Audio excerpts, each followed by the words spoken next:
Hello students, आप chapter 3 विद्युत धारा पढ़ रहे हैं। विद्युत धारा में आज का टॉपिक आपका है धात्विक चालक में वैद्युत आवेशों का प्रवाह, flow of electric charges in metallic conductor. इनमें ही मेटालिक कंडक्टर में ही वैद्युत धारा का प्रवाह क्यों होता है या वैद्युत आवेशों का प्रवाह क्यों होता है, देखते हैं। ठोस पदार्थों की वैद्युत चालकता उनमें उपस्थित मुक्त इलेक्ट्रॉनों की संख्या पर निर्भर करती है। किस पे? मुक्त इलेक्ट्रॉनों की संख्या पर। अब आपको समझना है कि आखिर मुक्त इलेक्ट्रॉन क्या होते हैं। तो थोड़ा सा केमिस्ट्री में जाएंगे। सभी धातुएं वैद्युत की सुचालक होती हैं, गुड कंडक्टर होती हैं। हम जानते हैं कि प्रत्येक ठोस पदार्थ में दो प्रकार के इलेक्ट्रॉन होते हैं। एक तो संबद्ध इलेक्ट्रॉन, बाउंड इलेक्ट्रॉन, दूसरे मुक्त इलेक्ट्रॉन, फ्री इलेक्ट्रॉन्स। तो क्या है वे इलेक्ट्रॉन? अब पहले जानते हैं संबद्ध इलेक्ट्रॉन क्या होते हैं। वे इलेक्ट्रॉन जो किसी परमाणु के नाभिक में अत्यधिक आकर्षण बल से बंधे रहते हैं, नाभिक के चारों ओर निश्चित कक्षाओं में चक्कर लगाते रहते हैं। भाई आप जानते हो क्या होता है, यहाँ पर एक नाभिक होता है, नाभिक में न्यूट्रॉन और प्रोटॉन होता है, उसके चारों ओर कक्षाएं होती हैं और उन कक्षाओं में इलेक्ट्रॉन चक्कर लगाया करते हैं। तो ऐसे इलेक्ट्रॉनों को संबद्ध इलेक्ट्रॉन कहते हैं। अब इसके विपरीत वे इलेक्ट्रॉन जो किसी नाभिक से संबंध ना होकर समस्त पदार्थ में क्या करते रहते हैं? घूमते रहते हैं। समस्त पदार्थ में परमाणुओं के बीच, किनके बीच?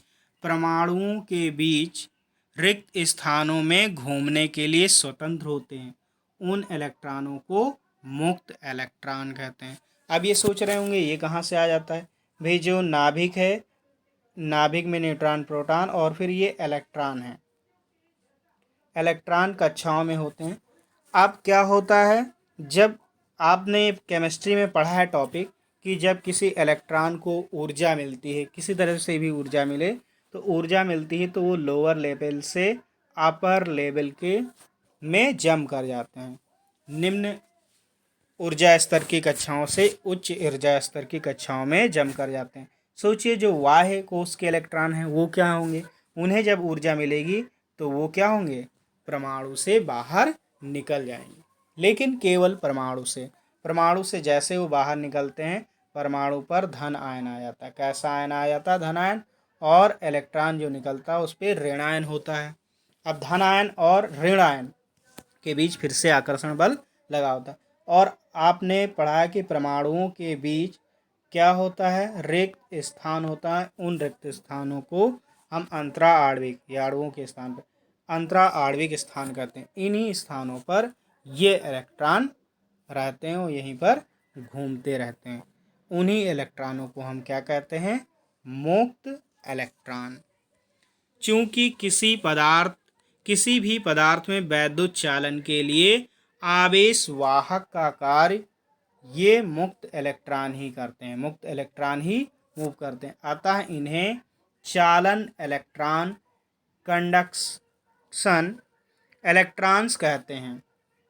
ठोस पदार्थों की वैद्युत चालकता उनमें उपस्थित मुक्त इलेक्ट्रॉनों की संख्या पर निर्भर करती है, यानी कि जितनी ज़्यादा इनकी संख्या होगी उतना ज़्यादा क्या होगा? सुचालक होंगे। जिन पदार्थों में काफ़ी मुक्त इलेक्ट्रॉन होते हैं उन्हें वैद्युत का सुचालक कहते हैं, गुड कंडक्टर।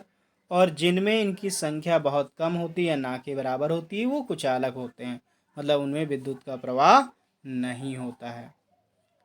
जैसे चांदी, तांबा, एल्युमिनियम, जल, अम्ल, पृथ्वी, पारा, मानव शरीर, कोयला आदि सुचालक हैं, क्योंकि इनमें मुक्त इलेक्ट्रॉनों की संख्या अधिकतम होती है।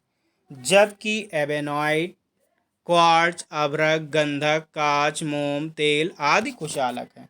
क्यों? क्योंकि इनमें संख्या मुक्त इलेक्ट्रॉनों की कम है। धातुओं में तांबा चांदी उत्तम सुचालक होते हैं। वे सबसे ज़्यादा तांबा, चांदी और तांबा। चांदी के 1 मीटर क्यूब, कितना 1 मीटर क्यूब में मुक्त इलेक्ट्रॉनों की संख्या 5.8 इंटू 10⁻28 मीटर, यानी कि 10⁻29 पर मीटर क्यूब होती, जबकि तांबे में 8.4 इंटू 10⁻28 प्रति मीटर होता है। यानी कि सबसे अच्छा जो सुचालक है आपका चांदी है, उसके बाद तांबा।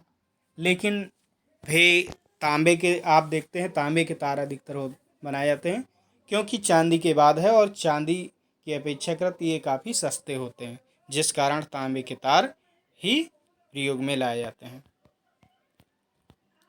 वैद्युत चालन के लिए केवल धातुओं में ही नहीं बल्कि द्रवों और गैसों में भी होता है, परंतु धातुओं में वैद्युत चालन और द्रव व गैसों में वैद्युत चालन में एक विशेष अंतर यह है कि धातुओं में वैद्युत चालन केवल ऋण आवेश वाहकों द्वारा यानी कि इलेक्ट्रॉनों द्वारा ही होता है, जबकि द्रव और गैसों में वैद्युत चालन जो है धनायन और ऋणायन, उसमें धनायन और ऋणायन दोनों प्रकार के आवेश के प्रवाह के कारण होता है। ठोस पदार्थों में धन आयनों, वे परमाणु जिनमें मुक्त इलेक्ट्रॉन हुए हैं की स्थितियां निश्चित होती, ये अपनी स्थिति के इधर उधर कंपन कर सकते हैं, परंतु ठोस पदार्थ में घूमने के लिए स्वतंत्र नहीं होते। अतः ठोस में धन आयन वैद्युत चालन में सहायक नहीं होते, केवल और केवल इलेक्ट्रॉन ही होते हैं। अतः किसी धातु चालक में किसी स्थान से t सेकंड में n इलेक्ट्रॉन गुजर रहे हैं, तो उस स्थान से इतने समय में गुजरने वाले कुल कुल आवेश, तो यहाँ मान लो t सेकंड में n इलेक्ट्रॉन गुजर रहे हैं, एक इलेक्ट्रॉन पर आवेश e होता है, अब n गुजर रहे हैं तो यानी एक पर e हो गया, दो पर 2e और n है तो n e हो गया। तो Q इक्वल्स टू NE और E की वैल्यू फिक्स होती है 1.6 इंटू 10⁻⁻19 कूलाम। इलेक्ट्रॉन का आवेश है ये, परंतु विद्युत धारा I इक्वल्स टू होता है Q/T। अतः धातु चालक में प्रवाहित विद्युत धारा I इक्वल्स टू, अब Q/T, Q की वैल्यू क्या है NE, तो NE/T। अब यहाँ से अगर आपको n निकालना है तो इसको ट्रांसपोज करना पड़ेगा, ये इधर चला जाएगा भाई, ये चीज़ इसके मल्टीप्लाई में चला जाएगा e डिवाइड में, तो समीकरण 1 से हमें ये मिल जाएगा n equals to I into T/E, ये समीकरण 2 हो गया। तो मुक्त इलेक्ट्रॉनों की संख्या इस प्रकार आप ज्ञात कर सकते हैं, और जितने अधिक मुक्त इलेक्ट्रॉन होंगे उतनी ज़्यादा उनकी